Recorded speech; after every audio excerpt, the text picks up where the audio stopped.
Good evening and welcome to Admin Chat. And this evening, I'm absolutely delighted to be joined by my very dear friend and international trainer and storyteller, Kemetia Foley. Kem, how are you? I haven't seen you, I don't believe, since Atlanta. No, we haven't seen each other since Atlanta. It's Such a long crazy. That's a whole time ago. year. I know, A that's whole year. mad. It feels very strange having seen each other in so many different places over a period of time to suddenly be cut off from that. It does. It's really frustrating too, right? Just like, darn it. Arr, Yes, for sure. arr. So what have you been up to for the last year? Oh my gosh. Well, we've kind of gotten settled into our new home in Maine. Doing a lot of work here in the region with storytellers. So there's a storytelling troupe here. So where I live is right at the border between Maine and New Hampshire. So we're right at the border. And so True Tales Live is a public access television sponsored storytelling group. And before the pandemic, they would do recorded television shows in Portsmouth, New Hampshire. Now we're doing it on Zoom. So it's really fun. It's different. I'm really happy to get tied into that community.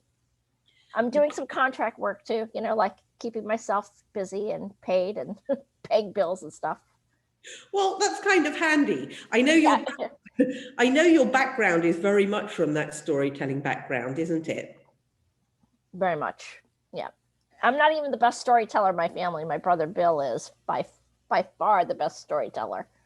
Yep. If anybody has missed it, you have an amazing session on storytelling. Oh, that's right. We did for this year for live We did. online. We did. It was amazing. So you can go check that out if you're interested in seeing Kemetia's session on storytelling and how businesses are using that. Yeah. But you've done a recent article for us, haven't you? A very personal article about mental health challenges. Um, let's go back a second.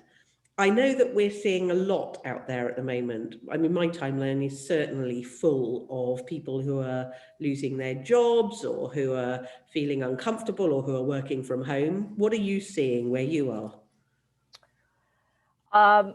A lot of the same. So the big companies are, and this is just perception because I haven't had a chance to look at data, but are letting go of people who are uh, near or close to retirement age. So if they can offload those folks are getting let go or bought out.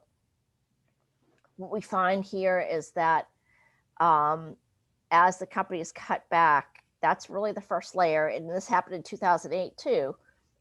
The first layer to go is support staff.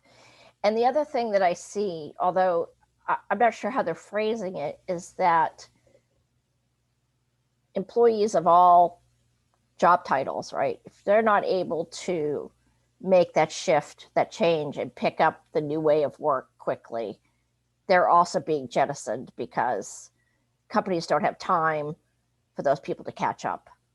They just have to be able to, for whatever way that they need to do it, and they need to do it quickly. And I think even for me, right, it's hard because there's so much stuff up here to learn something else new and cram it in and try to do it quickly and do it right is so hard. Yeah, really, really hard. I mean, I think that the assistants need to be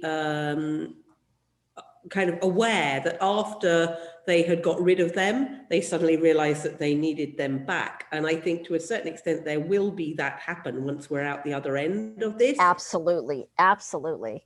The folks who are holding down the fort right now are people who have been able to make that change quickly and have become incredibly valuable to their companies. And I see a lot of that in postings, the temporary to permanent hire companies here in the States. They need people who are willing to recognize that companies are struggling with cash flow, but also want to continue working And so you see a lot of that here. Yeah, we're seeing so many assistants who either are absolutely overwhelmed with work, just like last time, where they got given everything to do because the middle management had gone, or we're seeing assistants sitting there like deer in the headlights going, what am I meant to be doing? Nobody's telling me what I'm meant to be doing. And I'm really scared that they are going to get rid of me because they don't understand what I do. Right, that's a perfectly valid point, and you wonder, and I think also you've probably seen this. There's a large shift in our colleagues who have gone virtual, like they've just left working they've gone independent contractor. They've opened their own business because they can't they can manage their own work and their own workload and their own marketing and their own and selling their own skills. If they do that, but companies are going to realize I need those people. Yep. I think it's interesting though, Kem, and I know you would agree with me here, because there's a lot of talk about virtual assistants and virtual assistants being people who are working remotely. And that isn't what a virtual assistant is. That's remote working. That's not being a virtual assistant. Being a virtual assistant is what you're talking about, which is Correct. looking after your own clients and billing them for yourself by invoice and having to do your own marketing and having to do your own selling. That isn't necessarily the core skill set of an assistant. No, it isn't. And you see that some of the difference between that remote work and that virtual assistant, and that remote work piece being the security and integrity of company systems when they move outside their own server set or connect outside, having employees have to use their own equipment. Yeah. You know, and I think that they're not used to seeing us knowing how all that works, right? They're just like, oh, how do you know all this? Yes. Yes. Because I've been setting up people for you for years, right? You onboard people, you get them on board, you get them going, you know all the equipment challenges, you know the IT people really well, or the IT company that's contracted with you. So that go between role is super valuable. Yeah, absolutely. I couldn't agree more. So let's go back to your article then that's been published about mental health. And it was a very, very personal article. It was a very moving article, actually. I wondered whether you were concerned about being so honest and straightforward in that article. Well, I think anybody who writes publicly has to be ready for the pushback. With some of the stigmas surrounding public mental health and it kind of, pull yourself up by the bootstraps, poo poo sort of thing, there is a hesitancy for people to share where they are at. Especially with pandemic, right? Because everybody is in all of a sudden in a very similar boat. But yeah, I was nervous. But at the other hand, I felt like, and we've talked about Susie before, right? Susie Barron-Stubley. It's so important to speak what is actually going on out there. It far outweighs pushback. I mean, that doesn't mean it's not scary, but it's we're always supposed to just take all the punches and keep rolling as support staff, like we constantly take more, and I just felt like this was really important to share. Yes. Let me just clarify for anybody who doesn't know who Susie Barron-Stubley was. Susie Barron-Stubley, we lost 5 years ago. Can you believe it's 5 years ago? That's just so scary. But Susie was, in her time, probably the top trainer for assistants in the world, and she was really a go-getter. But unfortunately, in the end, her demons got her, and she took her own life. So we all say, all of us who loved her and who worked with her, how much we wished she had talked to us at the time about where she was and about, the voices in her head that were telling her that she wasn't good enough because she was the most beautiful and talented young woman. Absolutely. So I only had the option of meeting her that one time at live, and I was totally in awe. Yeah. She looked like Jessica Rabbit. Yes, she did. All the way down to the green dress and red hair. Yes. Stunning woman, and the most amazing trainer. But you said that the majority of the people that we both work with, of course, are administrative professionals. Why do you think the pandemic affects them more than other people in the office? So it really struck me right off the bat. We are master contingency planners. Like that is our mojo. That is our kind of our what we're known for, like what we do for plan A, plan B, plan C. And in this particular time, that doesn't work. I mean, you can't plan. You cannot. The thing that is our very core strength is something that is we are unable to capitalize on and utilize, even though. So, for example, holiday parties. This is a great example of that. Everybody plans for holiday parties at the end of the year. Well, certainly people could say, oh, well, I'll go to plan A, which is I will plan something for my team on Teams or some sort of live stream thing, or we'll hire a band to play for them. But you cannot even, that it's like shifting sand under your feet all the time. And so to have that core competency through no fault of our own be eliminated or decimated is really hard for us as a field. Like, how do we prove our value if we can't even contingency plan when that's our strongest suit? I think you're very much the chaos tamers, aren't you? The assistants. I mean, you're used to controlling the uncontrollable and finding a way to do it.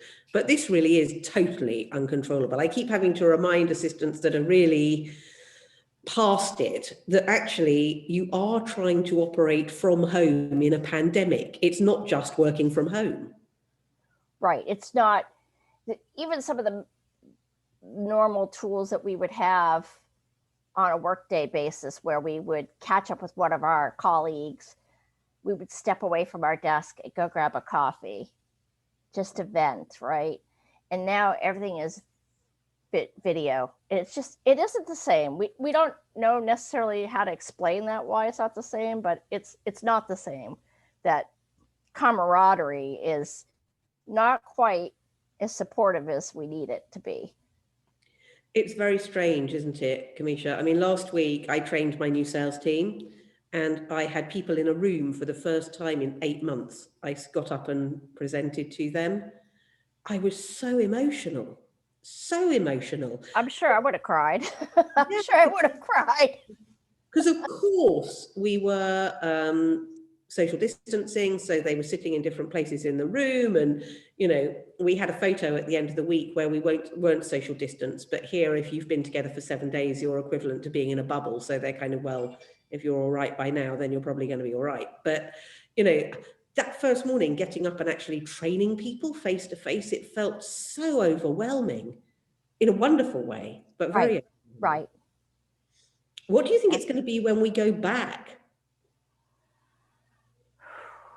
That's a great question. I think it's going to be incredibly tentative. It's going to be hard to be confident in your choices and your decision making because your trust has been eroded, right? Your routine's been eroded. Those things that it's just like any other, I mentioned, I think in the article, it's like a fight or flight sort of reaction. Like, it's like Charlie Brown getting the football pulled away every time. So when you go back to the office or you go back to whatever the situation comes to be, it's going to take time to trust that routine, whatever it evolves into, is going to be somewhat more stable than what we're going through now. Yes, for sure. And that whole fight and flight thing, you know, we didn't used to feel fight or flight just getting a bus or, walking down the street and somebody coughs at you or whatever it happens to be. Normal. It's going to take a little while, I think, to untangle ourselves from that. Right, because when you go back, if, for example, you're trusting that people are doing healthy behaviors, but you have no way of knowing that. You're not going to go to your boss's house and watch through the window and see if they have 15 friends over or 20 friends over. You're not going to know. Mm-hmm. And they're certainly not, because of the pushback, they're certainly not going to tell you, by the way, I'm having 20 people over my house this weekend, right? Because they know that's not socially acceptable. And it's, in some places it's illegal, right? For right now. So that ability to build trust with your team is going to be, it's going to take the leadership to say, okay, here are the rules, and here's what we're going to do about these situations, so that we all can start building that trust back. This whole lockdown thing has been really hard for people, just being away from friends and family and co-workers and, not having the social interaction. You had some really great tips for that. Could you share them with us? Well, I think the biggest thing really is don't go it alone, right? Don't try to do this. So even for me, and I talk about stuff all the time,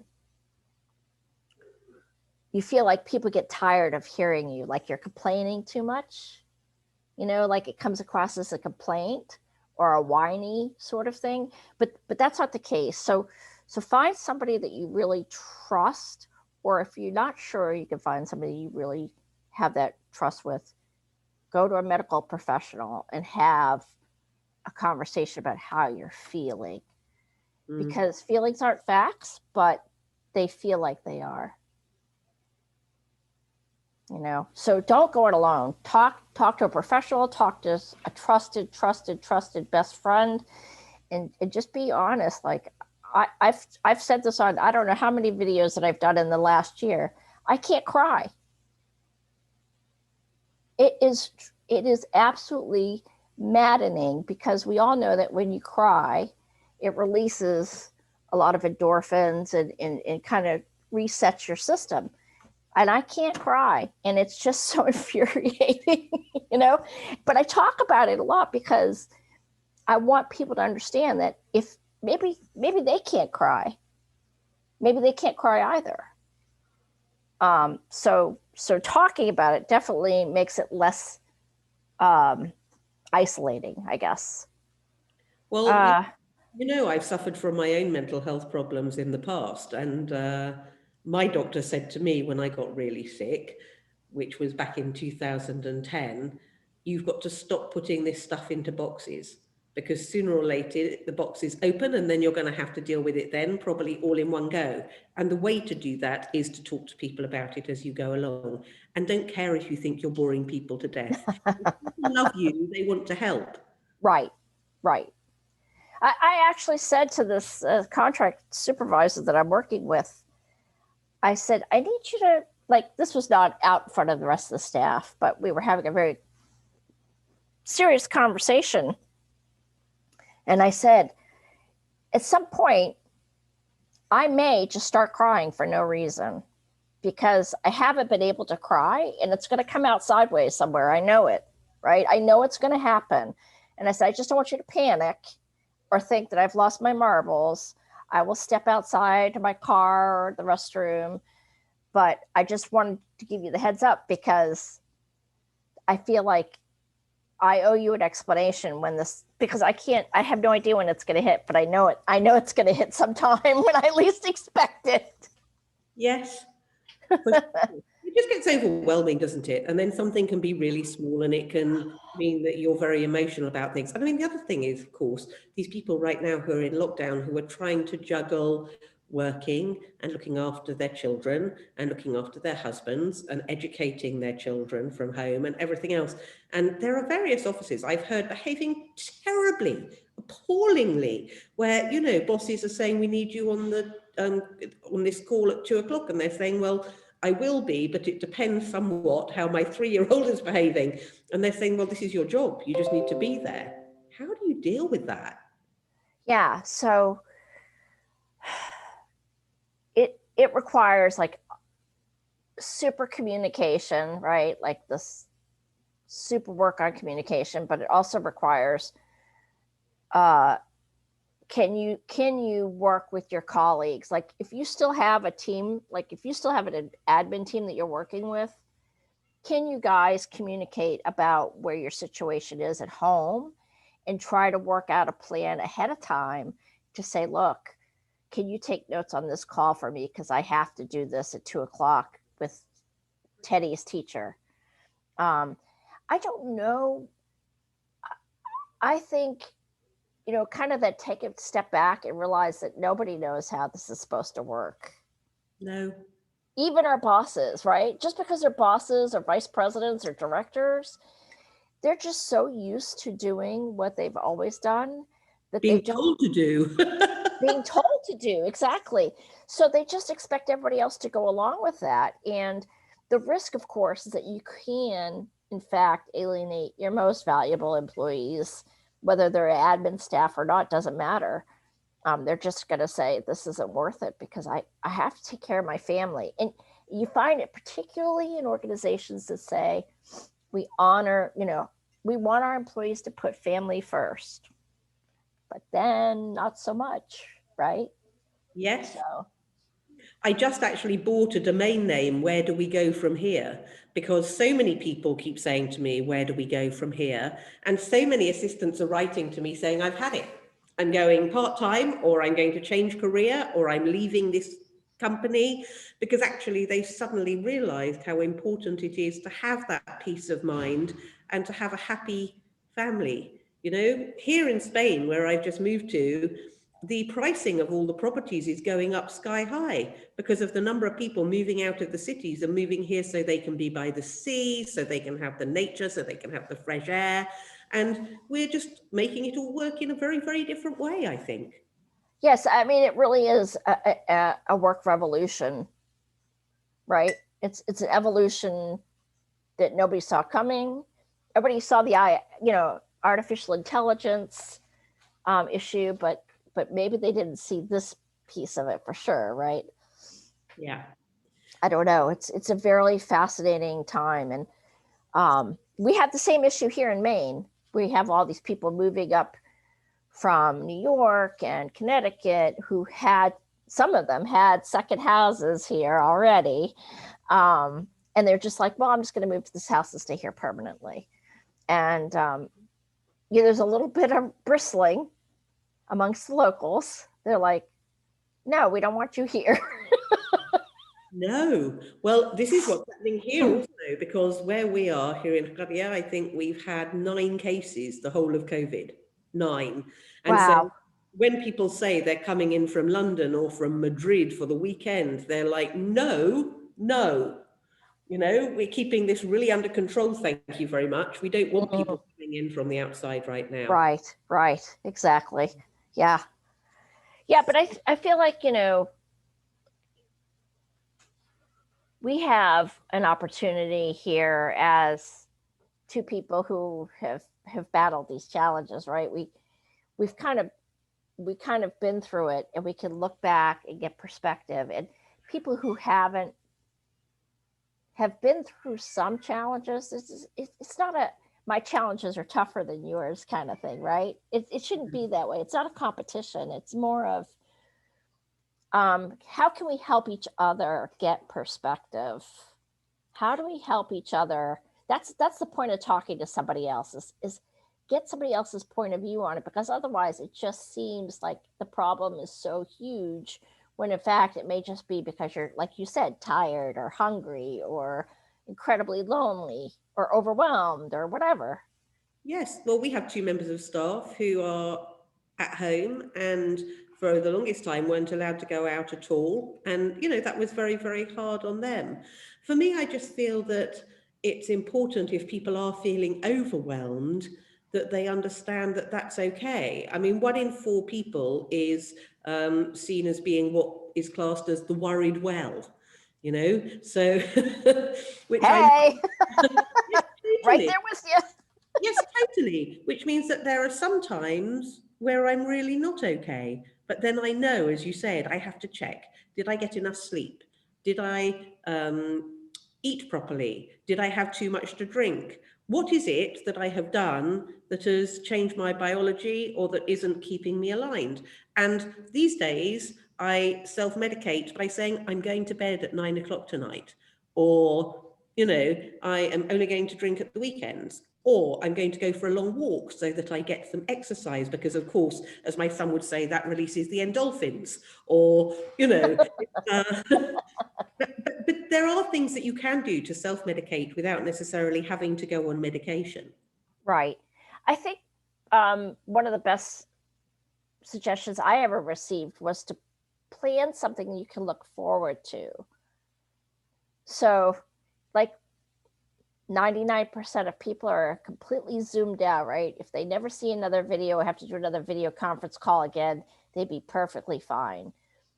But maybe it's as simple as 3 friends that you haven't talked to, or and just schedule a time away from everybody, just so it's just the 3 of you cackling online, and it's not a whole conference call, and you could be in your pajamas and you don't have to put makeup on, and if your kid comes running in with a snotty nose, it's okay. You know, it's a different purpose, right? You're refilling your tank with the people who love you, that you love, and you're doing the best that you can to let them know that. Yeah. Or as simple as a cup of hot chocolate and a beautiful piece of music. It is just finding, isn't it, that even just 10 minutes a day, I find here, I mean, I'm very lucky because it's obviously sunny all year round, but for me, as long as I get my 10 minutes in the morning where I'm sitting on my balcony with a cup of coffee, I'm good. I Yeah, just need that 10 minutes headspace a day. I 10 know minutes you're of the same, aren't headspace. Yes, very much so. Every morning, um, and and here it gets dark so early now. Like it's 4 o'clock in the afternoon. It's dark. you? Yeah. And very long, dark days. And God forbid it rains. It's dark all day. Yes. So um, you have to really focus on those things that are like, okay, what's good about today? I joke about that on some of my videos sometimes. What's good about today? Today it's good because I've got my Annelle Martin mug from You're her. caffeinating. Yes, caffeinating up, from her little collection, and I've got coffee, and I've got you, and um, you know, You're today. very into that, aren't you, Kem? And I love it. You make your gratitude lists. And I love your other article, The Attitude of Gratitude, because it was a revelation to me when I read that. It's a relatively old article now that you wrote for us, but really it's one of our most viewed and it's wonderful. It's the silly little things that it goes back to what I said earlier. It's really perspective. Like I am no saint. I get grumpy and grouchy and beep, like just like the rest of the folks. And when I feel that, like kind of, we call it our house, we call clucking. Okay, so we call it clucking, like back, and just bitch, gripe, gripe, gripe. And when I feel that feeling coming on, I know exactly that that's what I need to do to change perspective. It's imperative. And so we're coming up to Thanksgiving as we're recording this, although I'm not quite sure when Matt's going to broadcast it yet. And I will put the article about the attitude of gratitude, and I will also put the article on the mental health challenges into the discussion box beneath this video so that people can access them really easily. But what are you particularly thankful for, even in the midst of all this chaos at the moment, Kem? Quite honestly, that I haven't cracked. Yeah. I mean, I'm one of those people that feels everything I can't help it. I've always wanted to be one of those people who just seems to let everything roll off their shoulders and like they don't give a rat's. And that's just not how I'm wired. And as frustrating as it is, it just is who I am made to be.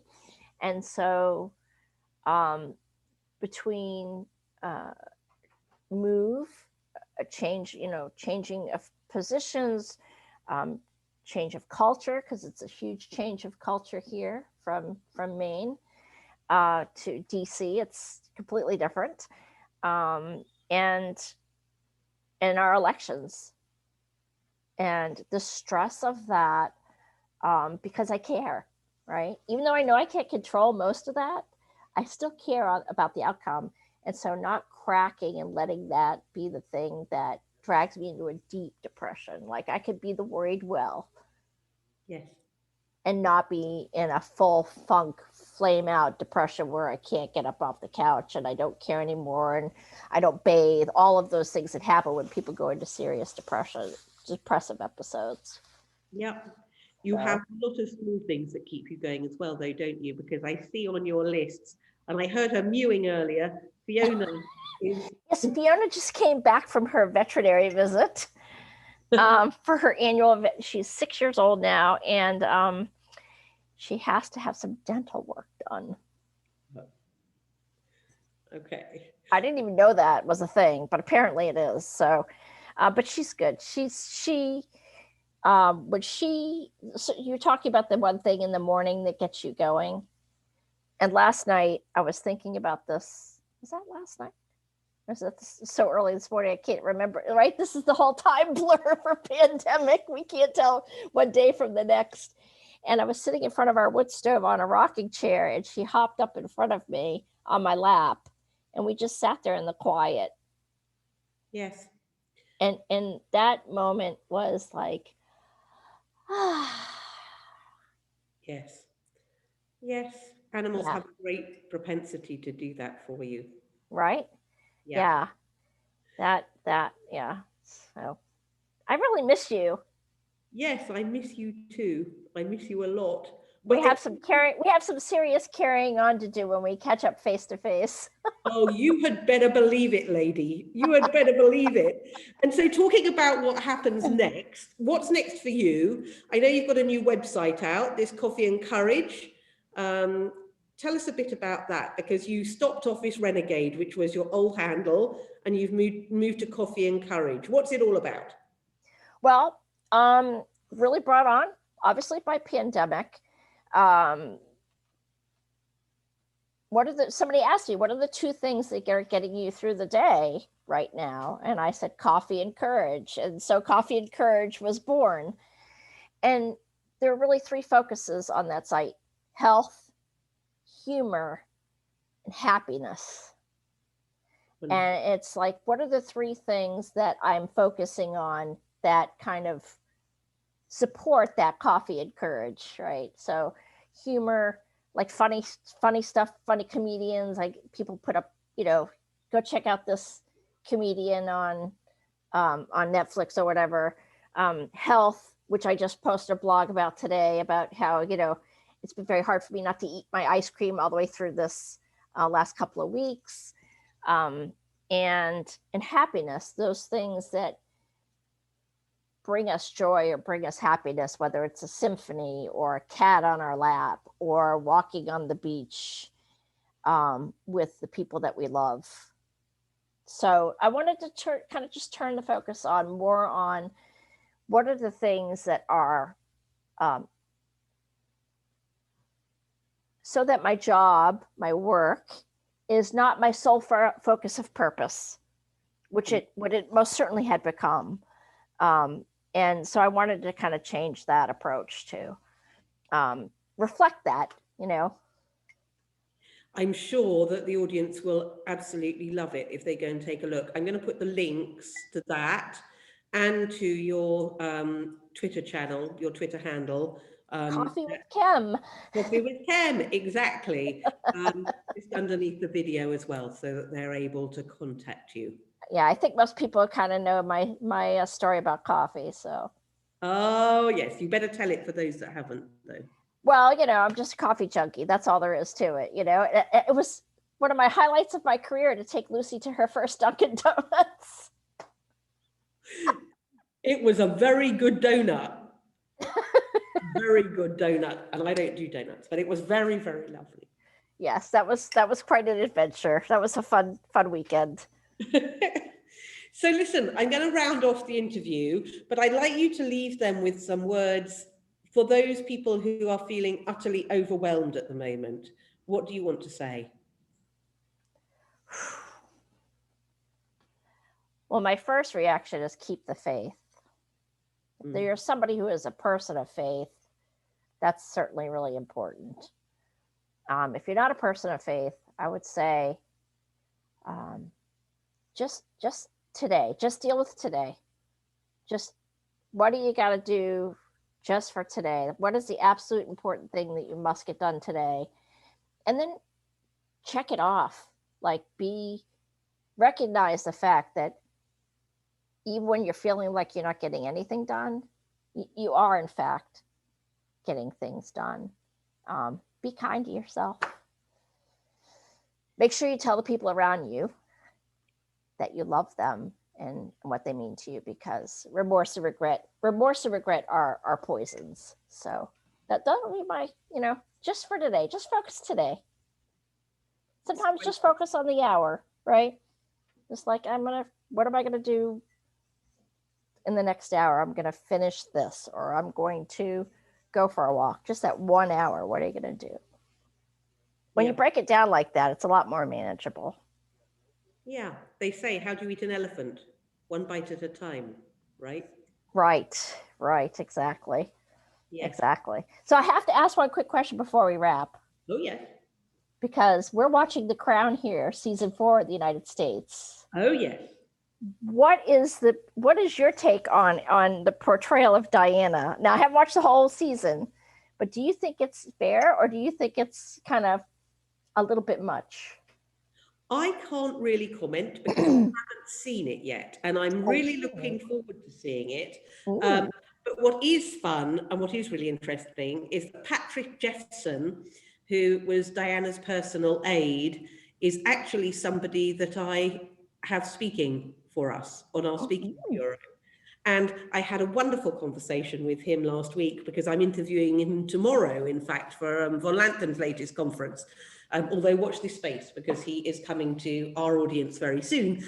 But he said, oh my dear, they've cast somebody very handsome to play me. He said, and he was laughing so much. But he said, it's very funny to see yourself portrayed in a drama like that. So I'm looking forward to seeing it, because I just love The Crown anyway. But because we've just started this new office and we've got new staff, and I'm in the office till 9 o'clock at night, we haven't managed to do it. So I'm hoping to catch up at the weekend. But I'm also looking forward to seeing how devilishly handsome they have made Patrick Jeffson. Yes, well, now I'll definitely be on the lookout for that character. Yes, I will most certainly. Yeah, we haven't gotten that far in the season yet, but we're trying to stretch it out to try to make it last. Yes, indeed. Yes, indeed. Yeah. So wonderful to see you. No, go on. So wonderful to see you. It's so wonderful to see you too. And listen, anybody listening, if this has resonated with you, or you are feeling like you are past it and you need to reach out to somebody and you're not quite sure who, please do, either to Kemetia or myself. If you don't feel there's anybody else that you can reach out to, we would be delighted to hear from you and just to listen if that's what you need. Absolutely. Absolutely. Yeah. Absolutely. Kem, thank you so much, both for your article and for this really frank conversation. It's been great, and I'm sure that there are a lot of people out there who will have found this hugely useful. So thank you for your honesty. No, I appreciate it. It seems to be what I'm meant to do. Yeah, and when it's the thing you're meant to do, it can't go wrong, right? That's what I've heard. Well, cheers. Happy Thanksgiving to you and yours.